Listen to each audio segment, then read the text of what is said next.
True and terrifying encounters, posted by people online to share their experiences, either to find a way to cope, or simply to bring awareness to the darkness in the world. Oftentimes I add the disclaimer that all stories online are meant to be taken with a modicum of suspicion. But for today's stories, they have all been verified by the communities in which they have posted, either by submitting personal information to the moderators, or links to a police report and verifying their identity or other means to validify them. I appreciate everyone who's allowed me to use their stories. And with that, let's get into the stories. So lock your doors, sit back, grip your seats, and enjoy. I had blocked this story from my memory until my girlfriend reminded me of it a couple days ago. I started dating my girlfriend at the end of my senior year. Before we started dating, I used multiple dating apps. In many of my dating app profiles, I had my Snapchat listed so that people could add me. This is important. Nothing led to anything with the dating apps. I talked to people for a bit and eventually conversation would die out. When I began dating my girlfriend, I had deleted the apps, but never deleted my account, meaning people could still see my profile and my Snapchat in it.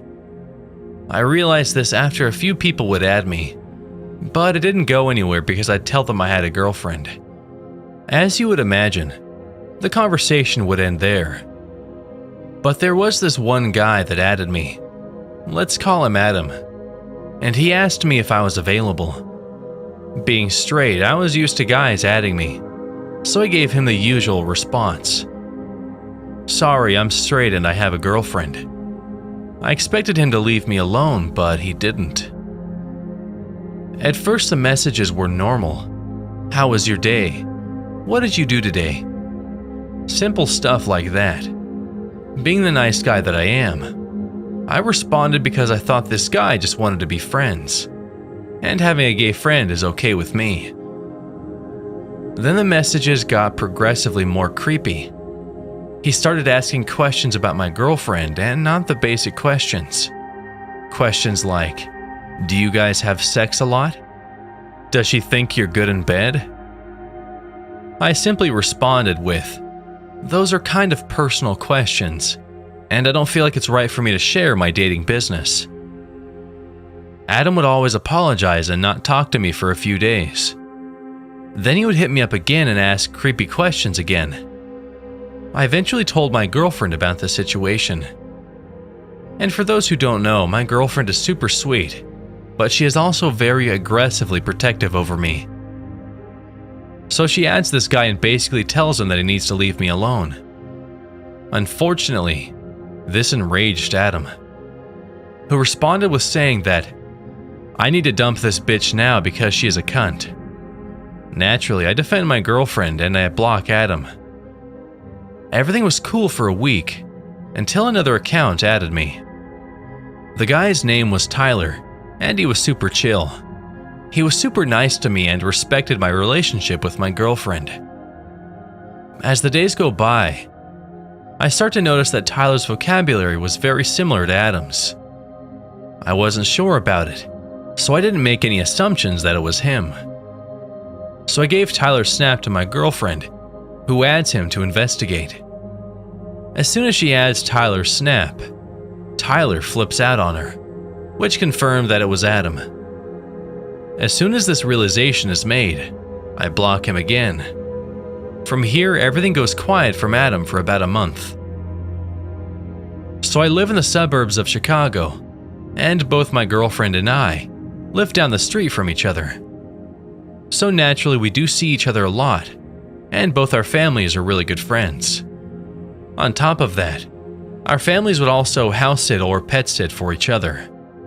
Anyway, a month goes by until I get a letter with no address or name on it, just my name on the front. I open it and to my shock and horror, it is basically a love letter from Adam. The premise of the letter was basically him saying that he loves me and that he wants me to run off with him. The letter also takes a very sexual turn halfway through, with him describing what he wants me to do to him and him to do to me. At this moment, two horrifying realizations hit me. One is that he knows my address, and two, he dropped that letter off himself, meaning that he is in my town. I immediately call my girlfriend, who is equally as shocked as I am, and after consulting with my parents, we call the cops. Unfortunately, since I had blocked as well as removed Adam's social media information, and that the letter had no return address, there was nothing we could do about it. Day after day, letters would keep appearing in my mailbox, until they also started appearing in my girlfriend's mailbox as well. Her letters were far worse than mine. Adam wrote of how much he hated her and how much he wanted to hurt her. He also stated many times of ways he would inflict pain onto her until she broke up with me. Like me, she took this to the cops, and again, they could do nothing about it. My girlfriend's family had plans to go to Hawaii for vacation, and I was to house sit for them. The first couple of days went fine, until around one or the last nights of the week. As per usual, I was over at their house watching TV on the couch when the power went out. Mind you, it was around 1 a.m., and it was pitch black when those lights went out. The next few seconds were silent when I heard a window smash from the office. To understand this more, let me give you the layout of the house. When you enter the front door, to your left was a living room. Straight ahead was both the kitchen and stairs, and to the right was the office and dining room. On the upstairs level, as soon as you reached the top of the stairs, a bathroom was straight ahead, and my girlfriend's room was on the right, and the other bedrooms were on the left. I immediately shot up and grabbed a kitchen knife and ran upstairs to hide while I called the cops. I quickly got into my girlfriend's room and slipped into the closet. As soon as I was able to contact the operator, I heard the pounding of the intruder running up the steps. Thankfully, I had relayed all the information to the operator in time, who then stayed on the phone as we both remained quiet. The intruder took a left when he reached the top of the stairs, which gave more time for the cops to arrive and for me to get ready just in case I needed to defend myself. A few minutes go by until I heard the intruder start walking toward my girlfriend's room. In the only few precious seconds that I had, I slipped out of the closet and positioned myself next to the door. As soon as he opened the door and started to enter the room, I took the kitchen knife and drove it into his shoulder. A young man screamed in pain as I heard a heavy metallic object make a large thud as it hit the ground. From there, I bolted out of the house, where I was met by 4 squad cars and cops with their guns raised. I threw my hands up, shouting that he was upstairs in the right room. A few minutes go by, and the intruder was dragged out, still screaming in pain. With the siren lights flooding the street, I got a glimpse of his face. It was Adam. And I was informed later by an officer that metallic thud I heard was a handgun. Adam was from Texas and had traveled up to my state to be with me. He had rented a room at a local motel and would put letters in both my girlfriend's and my mailbox daily. He would do this in the early hours of the morning, which was confirmed by the security footage of a motel that he was staying at. That night, Adam had plans to kill my girlfriend and her family, so I would choose to be with him. He managed to pry open the power box and switched off the power to her house, along with the neighboring houses, and broke in with the intent of her being there. Well, unfortunately for him, she was enjoying a tropical vacation. To be honest, I have no idea how this outcome would be different if they did not go on vacation.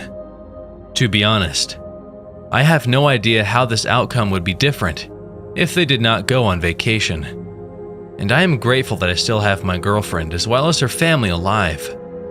So Adam, Please stay the fuck away from my girlfriend. And me.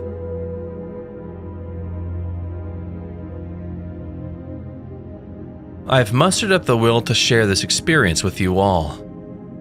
I'd posted about it the day it happened on a travel sub, hoping for a bit of consolation from internet strangers, and was met with rather callous individuals, which made the incident harder to overcome, but now, I feel ready. Perhaps some of you will have insight, because I'm still flabbergasted by what had happened. Anyway, here it goes.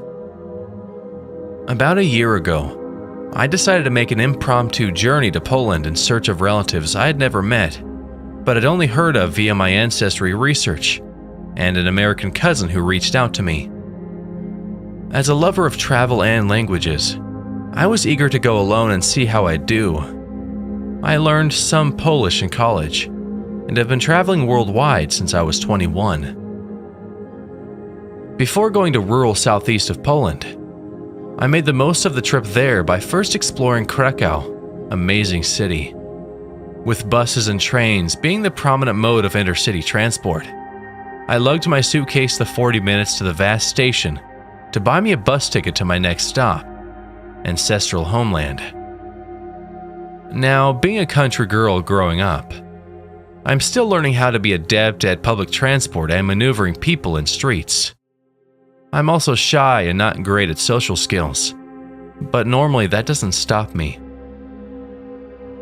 The main bus train station in Krakow was also a large, fancy mall, and I was delighted to find a McCafe with free Wi-Fi. My phone service does not extend to Europe, so that's all the contact I had. I settled in and messaged a friend back home as to my whereabouts. The McCafe had the aura of a Starbucks, but the cheap prices of McDonald's, another plus. It was relatively busy and open to public view where I was, sitting in a one-person-sized booth next to an outlet to charge up my phone before the long journey. However, my sanctity was not to last. After a short time, an older, gruff-looking gentleman with a thick, tattered winter coat sauntered in and immediately headed my way.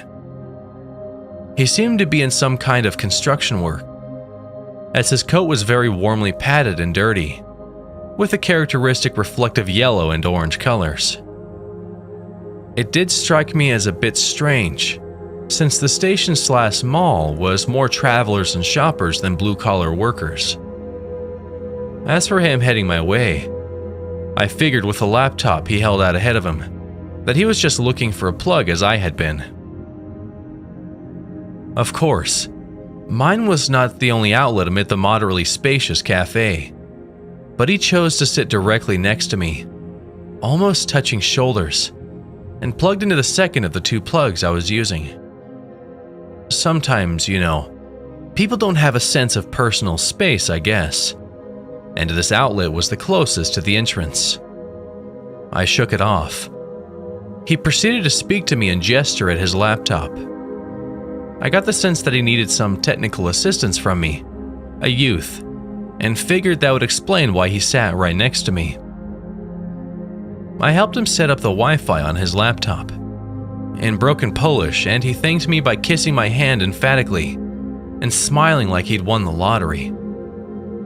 I noticed an icon at the bottom of his screen, showing he had a Ukrainian keyboard equipped, and it confirmed what I thought I heard earlier of his accent. He kept looking my way even after he no longer needed assistance, and I pretended to be busy on my phone, even though my friend on the other end wasn't necessarily responding so quickly. I didn't really want him to talk to me. He kept his laptop slightly turned my way intentionally, as if he wanted me to see what he was doing. He opened up Facebook and started a FaceTime call with a woman around his age, or perhaps a bit younger. He pointed the camera towards me to show her and said something I couldn't understand well enough. I assumed he was telling her how I had helped him out, but their conversation seemed strained, and she made a forced smile at me briefly before they began talking loudly at each other again. I tried to mind my own business, but it was awkward being in view of his FaceTime call, and it being so loud, others in the cafe looked over at him. The call ended soon thereafter, and I thought he would leave. Instead, he closed his laptop and proceeded to question me.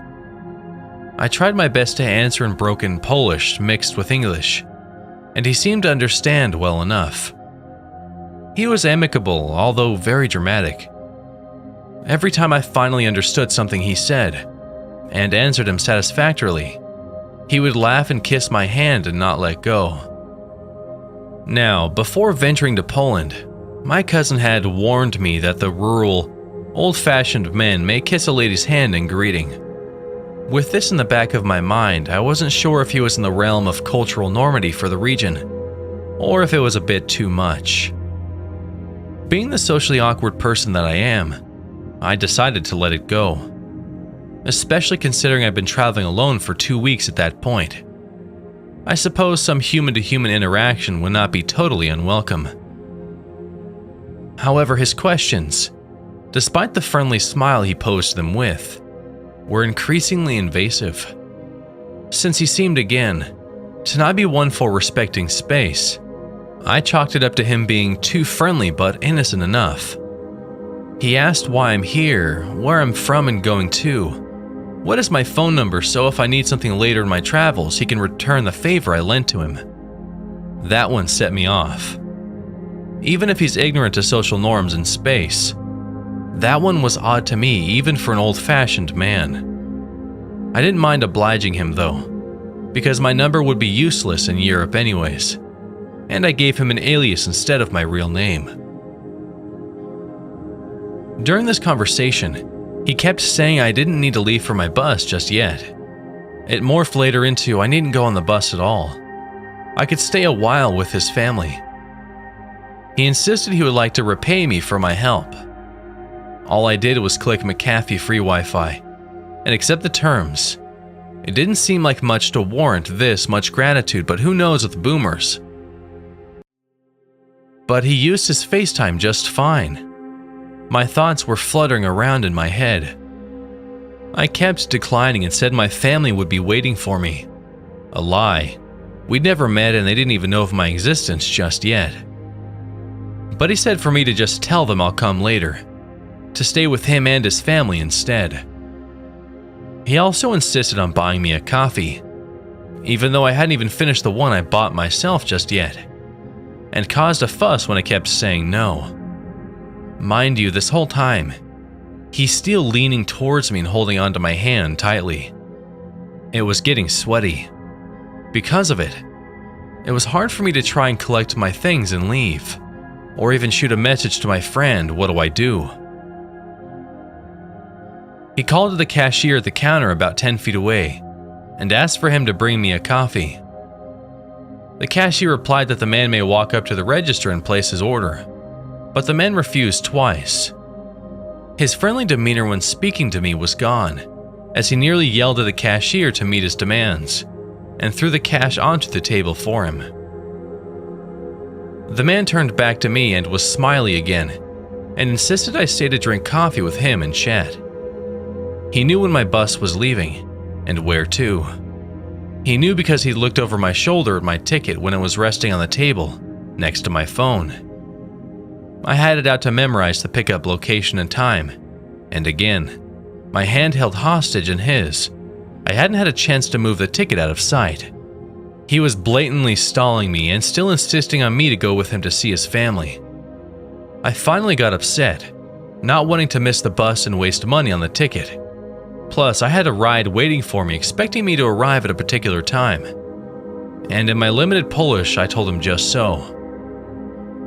The people pleaser in me was torn. But ultimately, the hostess who would be waiting for me had won out over the man glued to my side. Somehow he finally let up and nodded sadly when I said I must leave now. I gulped the burning hot coffee he bought, just for show, to not look ungrateful or wasteful, and thanked him for buying it for me. He refused my thanks profusely and insisted he owed it to me. And he still had hold of my hand. He kissed my hand again and again and again. holding it like the lowly servant does in the cartoons to the lovely princess they're indebted to. I put up with it once more with the hope that it would be over soon. He pulled me closer as he did this, and reached around my shoulders like he wanted to hug me goodbye. And I put up with this too. Despite all his rude insistence, I still felt like he was being over-friendly, perhaps a lonely man, and felt bad just walking away. His sudden jerk of my arm closer to him slid me along the booth closer to him, and he hugged me tightly. He kissed my cheek. Ugh. But when I thought he was letting go, he grabbed my face forcefully with both hands and turned it towards his. He kissed me on the lips twice, desirously, as if he were a Casanova movie star and I was his femme fatale. It was disgusting. And he did it in full view of the other customers sitting across the way. They'd thrown awkward glances our way throughout the entire encounter.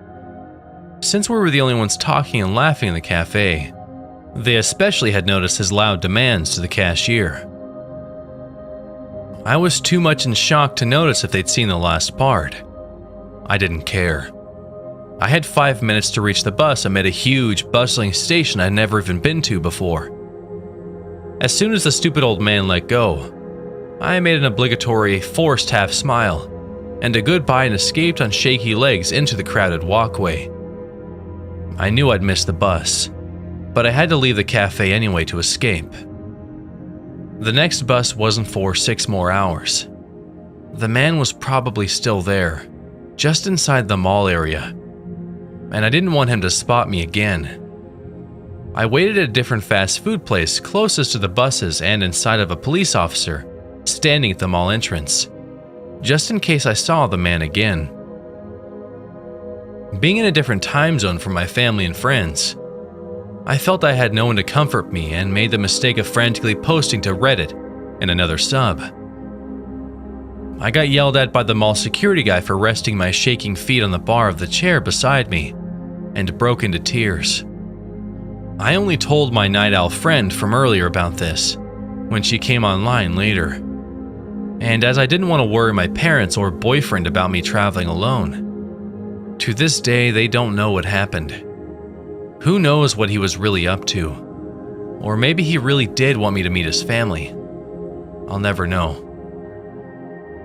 I felt so gross and disgusting physically that I covered my mouth and tongue with hand sanitizer I had with me. This was in February 2020, but coronavirus had yet to be confirmed in Poland. Mentally and emotionally, I was exhausted and distraught, of course, because I mostly felt stupid for letting things get that far. So please in the comments be kind. Refrain from you shoulda, woulda, coulda, because I already know what I should have done and could have done differently. When all said and done, Mr. Scruffy Old Man, let us never meet again.